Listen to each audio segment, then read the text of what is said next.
सुमनसवन्दित सुन्दरि माधवि चन्द्र सहोदरि हेममयि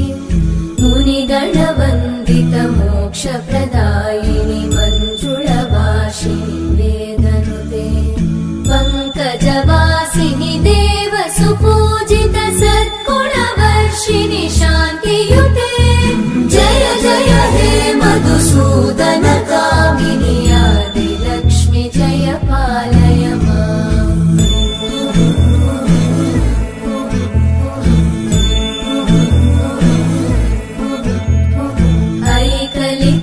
ऐकलिकल्मषनाशिनि कामिनि वैदिकरूपिणि वेदमये क्षीरसमुद्भव मङ्गलरूपिणि मन्त्रनिवासिनि मन्त्रनुते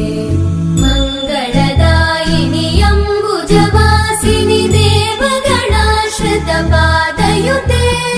जय जय हे मधुसूदन कामिनि धान्यलक्ष्मि जय पालय माम् जय वरवर्णिनि वैष्णवि भार्गवि मन्त्रस्वरूपिणि मन्त्रमये